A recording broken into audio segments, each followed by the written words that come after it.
Om Namo Bhagavate Vasudevaya. Om Namo Bhagavate Vasudevaya. Om Namo Bhagavate Vasudevaya. Atishtatat satam margam kopam yachata deepitam pitra pita mahane napi jushtam va prapita mahai atishtatat satam margam kopam yachata deepitam pitra pita mahenapi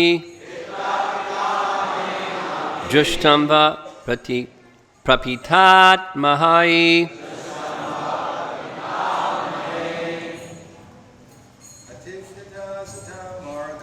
atishtata satamargam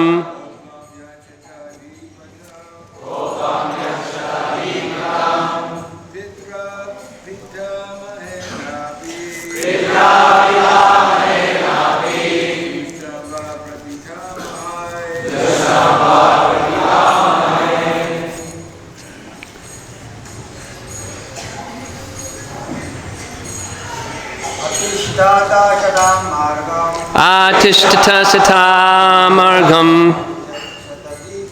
gopam yachati didipatam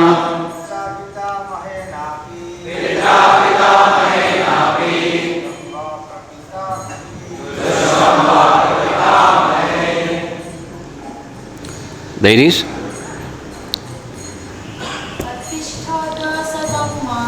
Atishtata satam margam kopam yachati deepitam pitra pitamahe napi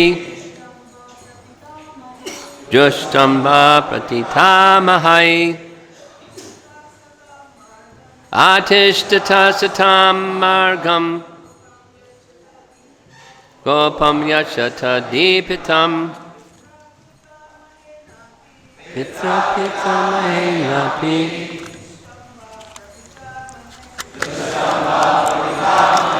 Atishtata, just follow. Satam margam, the path of great saintly personalities. Kopam, the anger. Yachchata, subdue. Deepitam, which is now awakened. Pitra, by the Father. Pita Mahena Api, and by the Grandfather. Jushtam, executed. Va, your.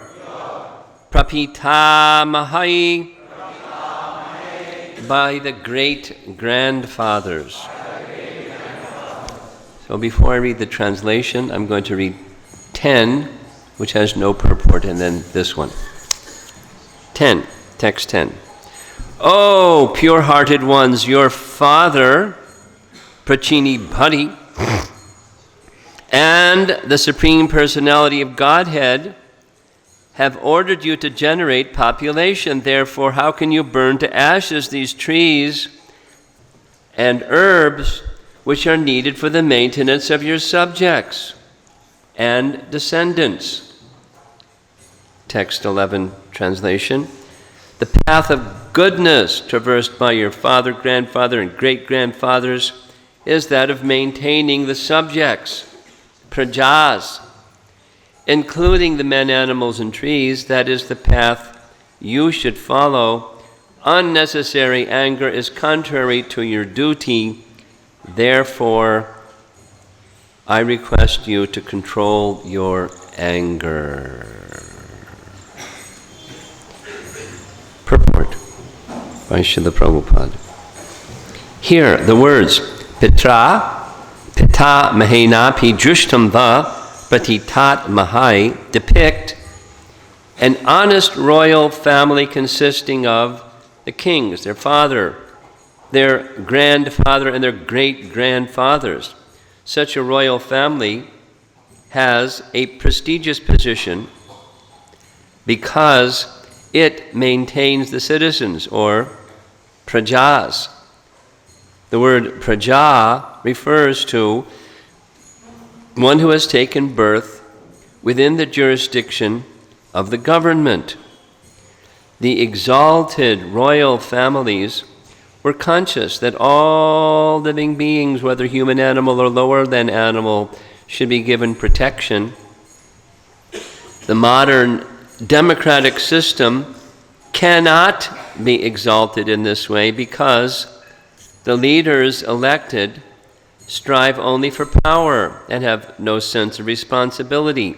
In a monarchy, a king with a prestigious position follows the great deeds of his forefathers. Thus, Soma, the king of the moon, here reminds the Prajetas about the glories of their father, grandfather, and great-grandfathers.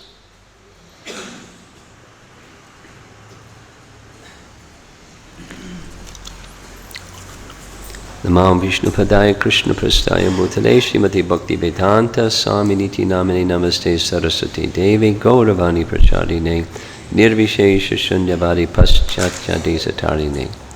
Jai Shri Krishna Chaitanya Prabhu Nityananda Shri Advaita Gadadhar Shivasati Gaura Bhakta Vrinda.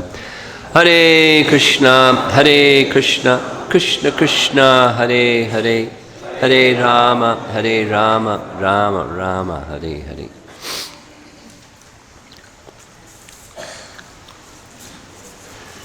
This is a very nice section of Srimad Bhagvatam that's repeating a message that's heard elsewhere in a variety of ways. The duties of a king, and the duties of a king include giving protection and maintaining the subjects. Now, a pious king knows that they maintain their subjects in part through their piety, that is, the piety of the king is shared by the citizens, and conversely, the impiety of a ruler is shared by the citizens. And so great kings would undergo various activities that would bring piety or merit or kriti, and to them, which then they understood was to give merit to the citizens. Many examples of this in the Bhagavatam alone. One outstanding example is Maharishi Ambarish, who was undergoing some severe observance of Ekadasis throughout the whole year, simply for the benefit and prosperity and well-being of his citizens. And because he was a pure devotee, and he already had enormous merit, and he had enormous wealth that rivaled that of the spiritual world, because he was a Vaikuntha Vasi, consciousness person, surpassed the opulence of heaven. But his interest wasn't bringing merit to himself so he could prosper further. It was for the welfare of his citizens. Anyway, great kings understand that's what they do, in part because it maintains the well-being of the citizens. And the emphasis being placed here is the citizens includes the entire population that takes birth within a kingdom. Not only human beings are to be maintained, but praja indicates all the species of life that are to be maintained. So the previous verse was describing, text 9, was describing how trees and herbs and vegetation provide nourishment for other species of life. And your duty is to maintain, so how can you take away that which is the sustenance for the various species of life? Another important principle that's spoken of in the verse, Prabhupada emphasizes in the purport, and that is something that's missing in modern times, that is the culture of following forefathers. Krishna speaks like this to Arjuna in Bhagavad Gita. For cultured people, it's very important that your predecessors, your previous grandfathers and father and prior ancestors, you uphold the standards that they uphold. There's a nice little section in this month of Damodar when Krishna asks his father about the Indra Yagya, the paraphernalia that was assembled for a sacrifice, and Krishna wanted to know, is this something that's enjoined in the Vedas, or is this something that's a family tradition? That is, that which is enjoined in the Vedas is imperative. It doesn't mean that that which is a family tradition is take it or leave it. But it doesn't have the same strength as that which is enjoined in the Vedas. But it's for cultured persons, it's following what the predecessors do, upholding the standards of the predecessors, is very important. It's one of the principal arguments that Vishvamitra gives to Dasarath about upholding the word of his promise that whatever you want, I will do. And in the line of Ikshwaku, all the great kings, they have upheld whatever word they give. Never depart from satyam.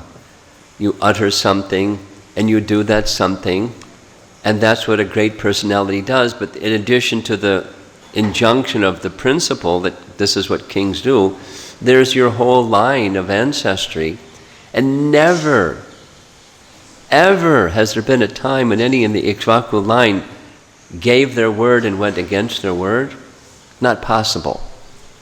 It's not possible. Dasarath, don't cross that line.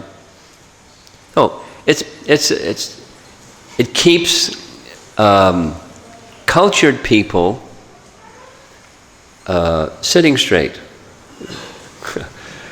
being, proper, never going to the left, never going to the right, staying right in the middle, being bound by that culture, that you don't depart from the standards of your ancestors.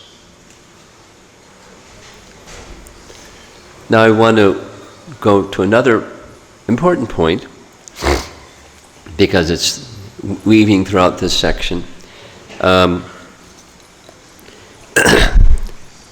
path of, Prabhupada translates, the path of goodness traversed by your father, grandfather, and great-grandfathers is that of maintaining the subjects. Now, that's the path of goodness. Not too much on this, but Kshatriyas Brahmins are the mode of goodness. And Kshatriyas are Kshatriyas. They're not dominated like the Brahmanas. They're engaged in activities of control and protection, which is the duty of the Kshatriyas, and a degree of passion is required.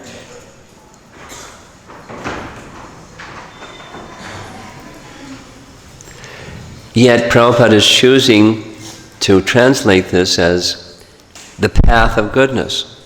Now, that's the translation of the the Sanskrit phrase Satam Margam, the path of great saintly personalities. So great saintly personalities include kings that are powerful, chivalrous, punish. A very similar, I mentioned at the beginning. In this section is messages that are repeated elsewhere in the Bhagvatam in a very similar, different, but similar dynamic is Dhruva Maharaj, when some yaksha, singular, some, not all the yakshas, but one yaksha killed his brother. The Bhagavatam describes it in the Himalayas. And this came to the attention of Dhruva, and Dhruva became angry.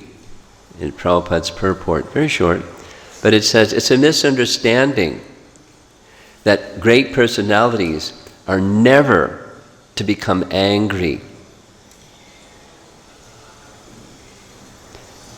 Dhruva's becoming angry was appropriate. Prabhupada, it says, it goes on further and explains this is impersonalism, and we're not impersonalists. There's a really nice description of this given by Narottam Das Thakur, where he says these things, these gates to hell, according to Bhagavad Gita, anger is one of them, has its place for the devotee. And he details each of them. So just, rather than go to all of them, just stay with the anger. His phrase is krodha. So in this verse it's kopam, that's anger. And another word commonly used is krodha. So Narottam Das Thakur's phrase is krodha bhakta dveshi jane. Bhakta dveshi jane means people who are envious of bhaktas, and they say and do things that indicate their envy of bhaktas. And according to Narottam Das Thakur, that's an appropriate time and circumstance for a Vaishnav to exhibit anger. Now, not uncontrolled anger, but engaging that force, that power of anger. Tell a little Prabhupada story. I'm sure the other Prabhupada disciples here will have their own direct experiences of Srila Prabhupada exhibiting anger, but I had one that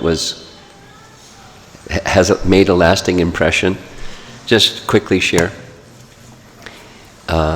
In New York, at some point in time, before there was the BBT, that was ISKCON Press.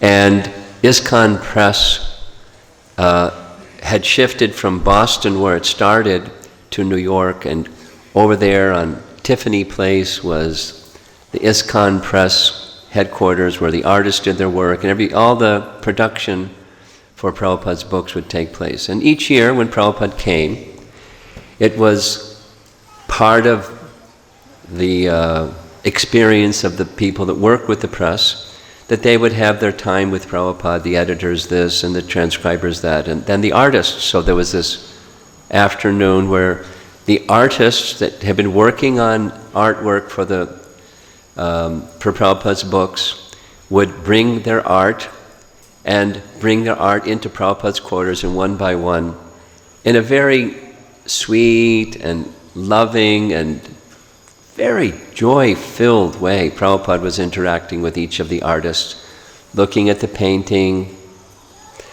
interacting with the artist, saying something, some comment, improve it this way, oh, this is very nice, or making some funny remark, and everyone in the room would laugh. And it was just, I was involved because I was a temple commander that particular year, so I had to help carry the paintings into the room and sat in the room and watched Prabhupada just lifting those devotees that were dedicating their lives to him and his service, just floating in joyful exchange.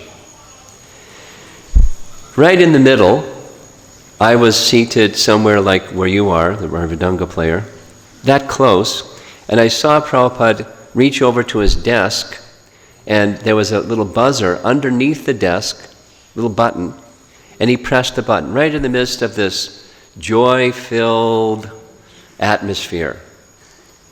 And when Prabhupada was joyful, the whole room was joyful. It was contagious. It was waves. The room was filled with loving exchange, mood. In the middle, he pressed the button, pressed the buzzer. And that was a signal because over there, another room was where his personal servant was. And there was a signal for the personal servant to come.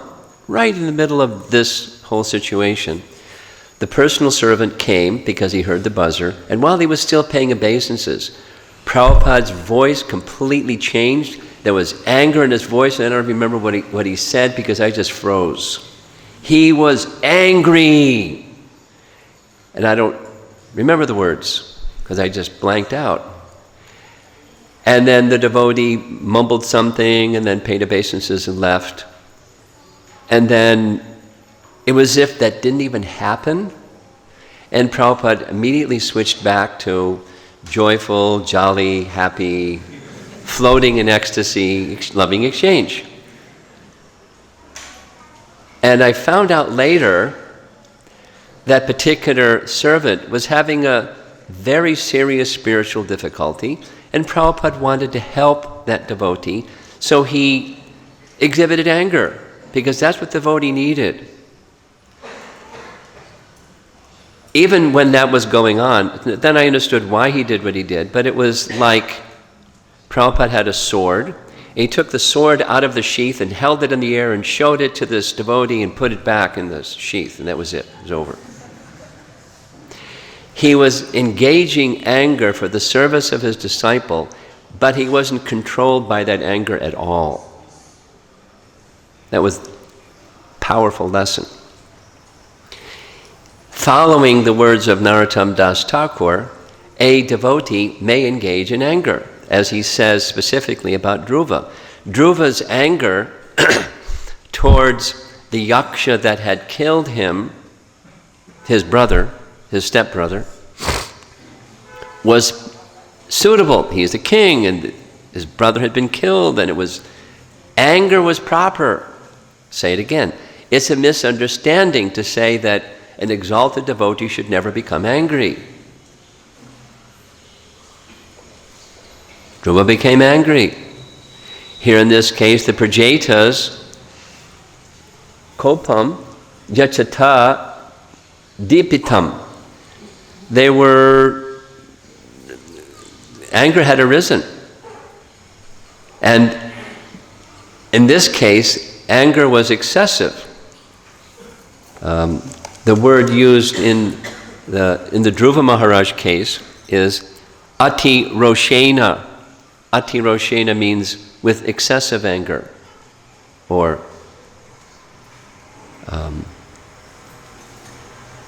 beyond the call of the circumstance, anger. So, in Dhruva's case, Swayambhuva Manu, his father's father, came and told him, this is Dhruva, this is excessive anger. And there's a very long description. Here it's quite short, all of what Soma has to say to the Prachetas.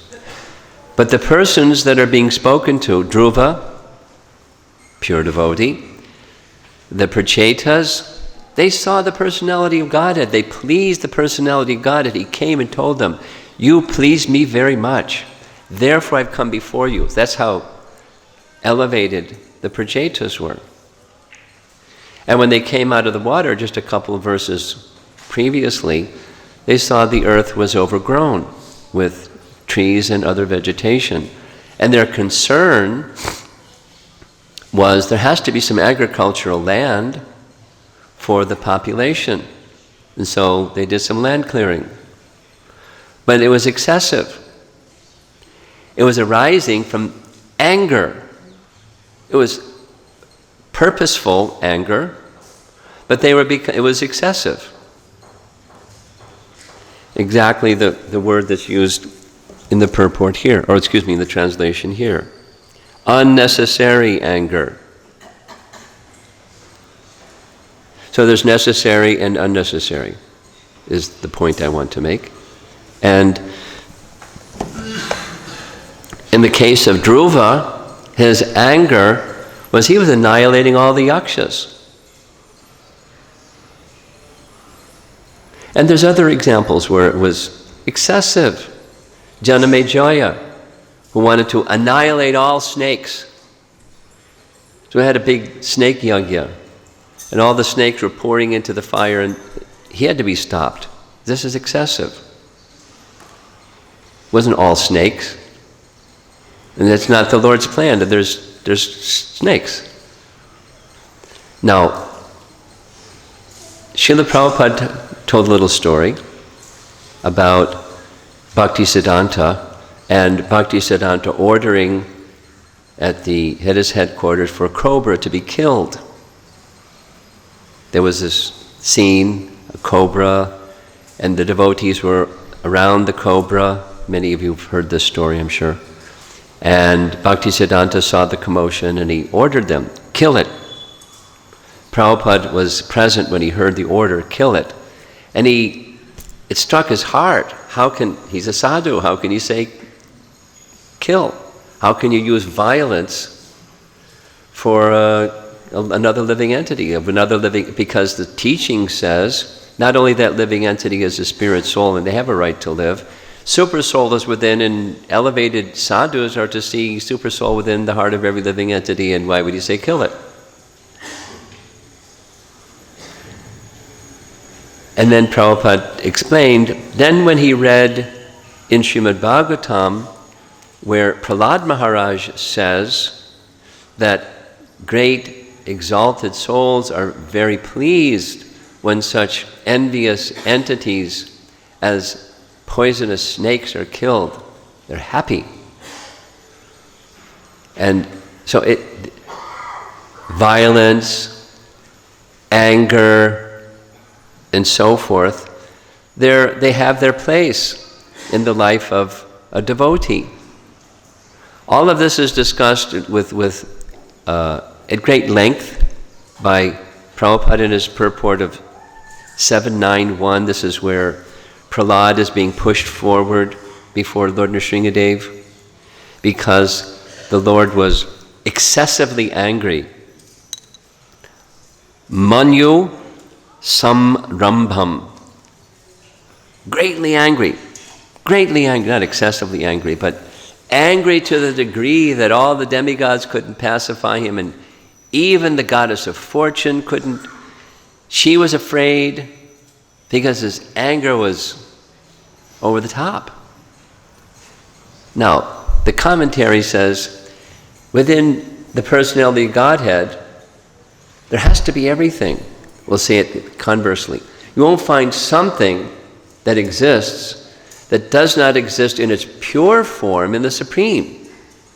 So what's pure anger? We don't know, because we're not pure. We're moved by you-know-what, modes of nature and karma and false ego and all kinds of forces, conditioning forces. But if the personality of Godhead has anger, then a pure devotee, Dhruva, and the Prachetas may have anger, and it's appropriate. They may use violence, and it's appropriate. Prabhupada said what Krishna's whole discussion with Arjuna was to incite him to the position of anger, so he would fight. Dharma yuddha, but yuddha. Because Krishna wanted it.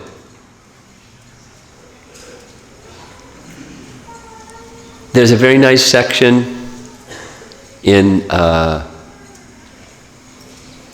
Bhishma Dev's instructions to Yudhisthira, beginning of Canto 1, Chapter 9. I'm just going to say a couple more things and end to see if there's some discussion. This is a nice topic. So, before the battle, Yudhisthira had great hesitation. And he gave his reasons. Like Arjuna, before the battle in Bhagavad Gita, he gave his reasons. Krishna gave his reasons. Arjuna fought. Before the battle, Yudhisthira had his concern. Krishna wanted the battle, and so the battle took place under the order of Krishna. Even after that, the battle is over, Yudhisthira felt terrible. So many thousands and thousands and thousands of people lost their lives for what? So I can rule? His argument before is, Duryodhana's a good manager. Things are going on. Just let it go on. Krishna was, no. The ruler should not just be a good manager. The ruler has to be dharmic. And this person is the opposite. He needs to be removed. I want him removed. And you please be my instrument. Nimitta matram. So, after the battle, Yudhisthira felt terrible. And so terrible that even Krishna came to try to pacify Yudhisthira, and Krishna couldn't pacify Yudhisthira. He still felt terrible. That was because Krishna wanted to glorify Grandfather Bhishma so Grandfather Bhishma could pacify, showing my devotee is greater than me. Krishna likes to do that.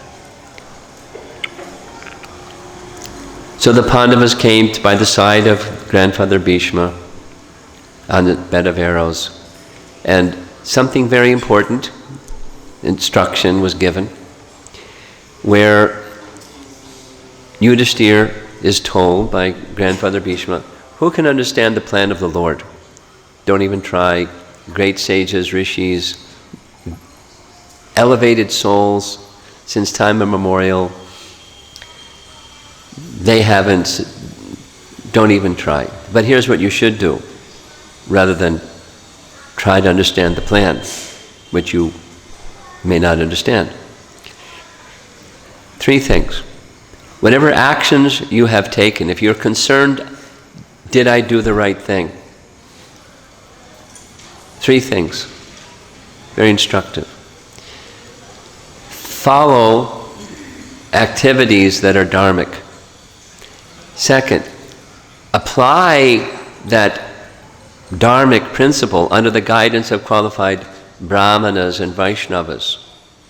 And 3, when you do those things, do so with the purpose that Krishna should be pleased. And if you can check the box and say yes, yes, and yes, you have no reason to lament, because, this is my language now, our department is service department, and results is Krishna's department. So what comes from our service, that's Krishna's. And our department is service. So how are we orienting ourselves in the service department? Say the 3 again. Abide by the codes of Dharma or theistic conduct. Take guidance from qualified Brahmanas and Vaishnavas how to apply those codes of conduct in your life. And the 3rd is, when you do so, examine your motive. You're doing this for the pleasure of Krishna, not a mix. And if you can say yes to all of those, then there's no cause for lamentation. And say conversely, if there's some room for improvement in any one of those three or all of those three, make that improvement. Learn how to make improvement in those three areas. That's our life as devotees. Yudhishthira was pacified. And he said, in your case, you only did this battle because Krishna wanted you to do it. You took his guidance. He told you it's a service, and that's the standard for dharma. Krishna says that's the standard. Bhagavat Pranitam. The personality of Godhead establishes dharma. You didn't do this for your own interest. You weren't prepared to do it at all, except Krishna said to do it. So don't lament. Krishna had some intention which you may not understand. You just be his instrument.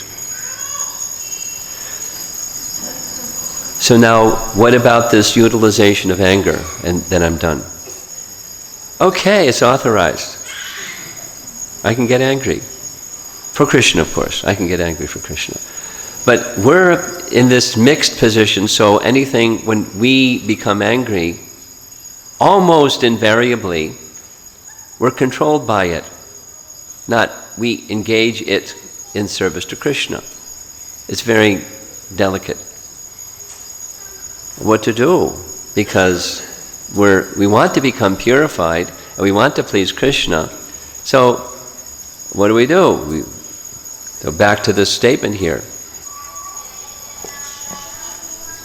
The path of goodness traversed by your father, grandfather, great-grandfathers, Satam Margam,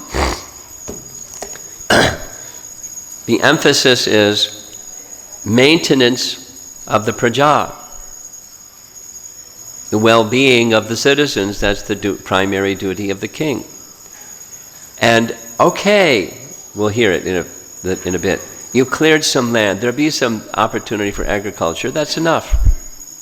Stop. And just at that word, they stopped. They stopped. Just as Dhruva did. He stopped. Swayambhuva Manu said, stop.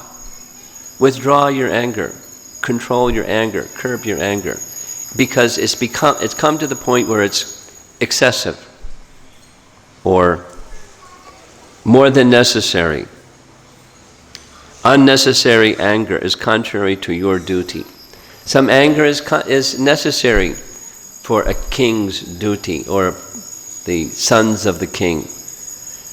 Giving protection sometimes requires that force or power or exhibition of strength, but only in one case, when it's dharmic.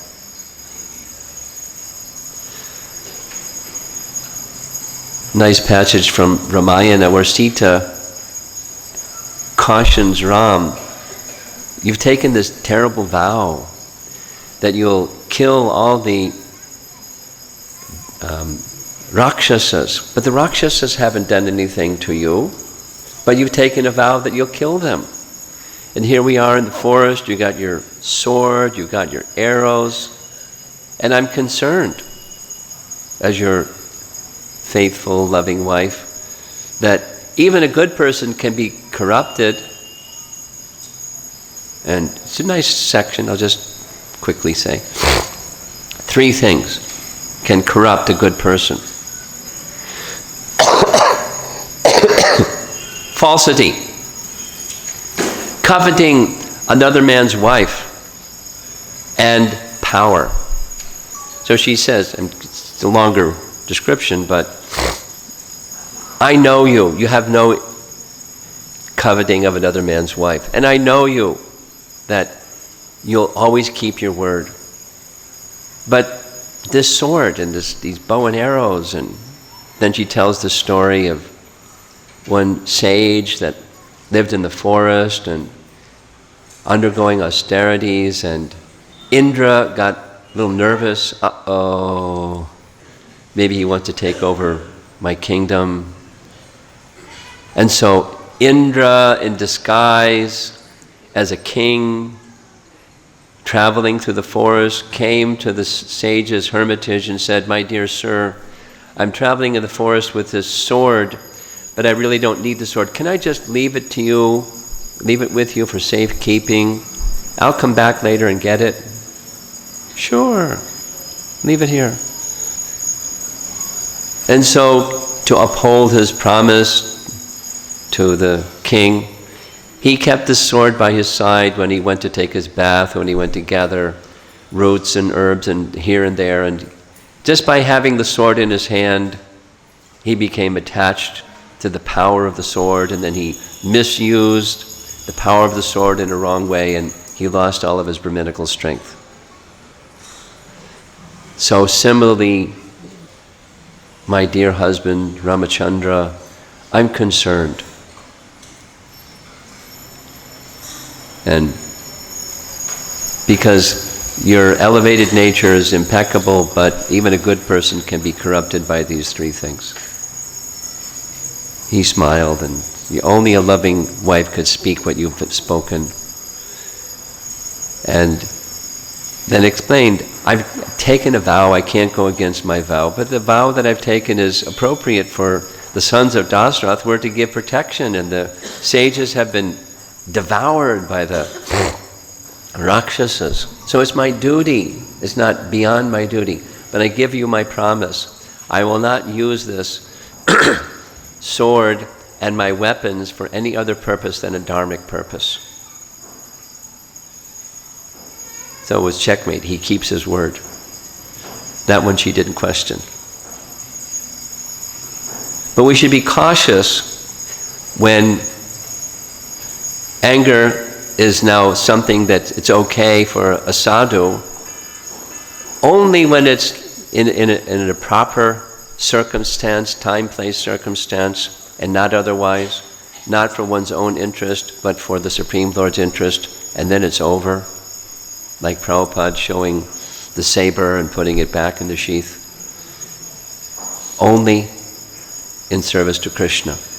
That's our position. We're servants of Krishna. Only in service to Krishna. So the Prachetas have gone over the top with anger. Please curb your anger. Follow the path of your forefathers. Hare Krishna. Any discussion? Yes. I see there's some over here. Yes, go ahead, speak. Oh, there's one right over here, one Maharaj, who's got the microphone. You have to wait. Thank you for the nice class. In regard to Vishwadeva's instructions, we've also received the same instruction from Srila Jiva Goswami. Ayabilasita shunyam jnanam karma nirabhidham anukulyena krishnanu shilanam bhakti uttamam. That Srila Jiva Goswami says that our dharma is to serve Krishna. Right. And to serve Krishna is anushilana. We have to follow the predecessor acharyas, the predecessor authorities, of which are acharyas and Srila Prabhupada is our source to understand what Krishna wants us to do. And then it should be done, anukuyena, it should be done to please Krishna. And then finally, which I think covers the three instructions for Vishwadeva, it should be dharmic for Krishna. It should be according to the predecessor acharyas, and it should be done to please Krishna. And then finally we should improve so that Uttama Bhakti, it should be only to please Krishna and only without any other deviation by any other process. So that's the improvement of our original three. Just see, Rupa Goswami was right. Not, oh, that shows the Bhagavatam was right, but Rupa Goswami is drawing from the Bhagavatam. Here's something that you'll appreciate. Could you take the microphone over here to this nice devotee? Jiva Goswami comments that in that principal verse of the entire Bhakti Rasamrita Sindhu, There's 4 parts. One is the Swarup, and the other 3 are Tatastha. And the Swarup is Anukulyena, because the other 3 are servants of the primary.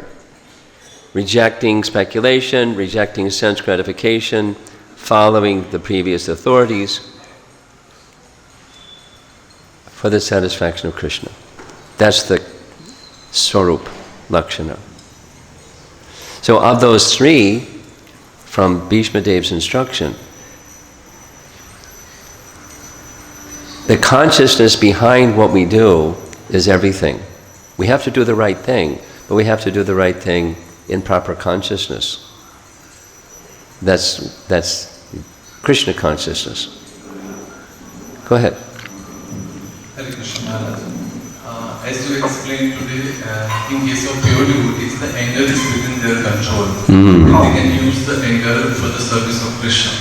But when I see, after healing after so many times, but when I see my condition, I get carried away with the anger. So anger is usually not under my control, but I get controlled by the anger.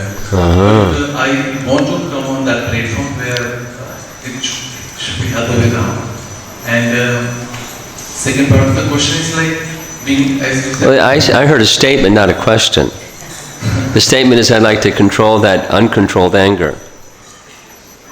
What's the question? Yeah. What's your question? My question is how to come on that platform. Oh, mode of goodness. Because anger comes from passion, right? Kamesha, Krodesha, Rajoguna. Mode of passion, some udbhava. So, transition to the mode of goodness. Chant better japa. The second part of the question is as you said, Prajapatis, we are also in a given condition of our family as a householder. We have we can use anger for controlling our children. Well, be careful. Be careful. Be careful. You want to hear another Prabhupada story? Sure, Prabhupada story. Because of time, I'll make it short. Prabhupada was visiting the Dallas Gurukul. There's transcriptions of the dialogue. Or the teachers, not parents, but teachers were saying, Prabhupada, can we use discipline? He wasn't saying anger, just discipline. And is saying, no. Show them love. But Prabhupada, sometimes the children are so disruptive that there's education in the classroom is impossible. Can we discipline them? Show them love. And they're over and over and say, okay, we'll show them love. And then once they went there, then Prabhupada said, and when that situation of love is there, then you can use discipline. And then he qualified it. He said, you show a stick, but you don't use it.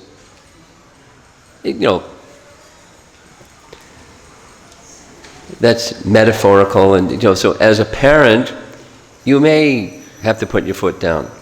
But when you put your foot down, there should be 10 times where the child understands where this relationship is a relationship of love and care and affection. So when the authority figure puts their foot down and exercises some discipline, it's coming from a place of love. Otherwise, you got a problem. In addition to the discipline problem, you have another problem. You've lost the trust of the dependent, and you keep doing that, and it's not a good formula. So follow Prabhupada's formula. You have a question? Here's the microphone. We're going to end with this question. Hare Krishna Maharaj. I want to ask something about Dhruv Maharaj. Dhruv Maharaj knew very well that his brother would become the victory in the future. Because Lord Narayan, he told him in the 9th chapter of 4th canto that in the future your brother will be killed by Yakshas when he will go for hunting.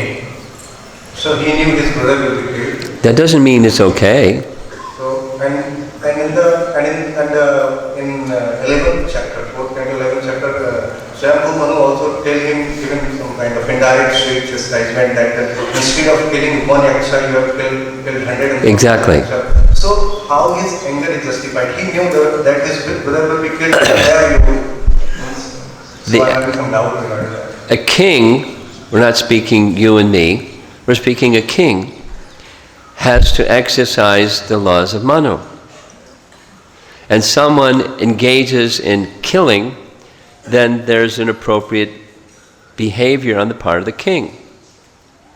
And to do that appropriate behavior, it requires, according to what Prabhupada writes, read it carefully, because you are a careful reader. The anger exhibited by Dhruva was appropriate. Now, to punish requires some anger. He became excessive. Not everybody, not all the yakshas, one yaksha. Punish the one yaksha, please. Not all yakshas. So the initial anger or punishment mode, using the authority and power of the king to correct the citizens in a commensurate manner to the deed done, that was one of the glorifications of Dasrath. People in his kingdom were dealt with in an appropriate manner. If people deviated from proper conduct, appropriate to the deviation, they were dealt with. So, although the Lord said it's going to happen, when it happens doesn't mean, oh, it's going to happen, so it's okay. It's destined. Haribol. Hare Krishna Maharaj, if I'm not wrong, Prabhupada also write in one of purport somewhere that even pure devotee or great devotee like Dhruv Maharaj came under the influence of anger. Yes, inappropriate, because it became excessive. Exactly the language that's here in this. Unnecessary anger, a degree of anger that was beyond what's necessary. And we'll end there. Thank you very much. Srila Prabhupada Ki Jai.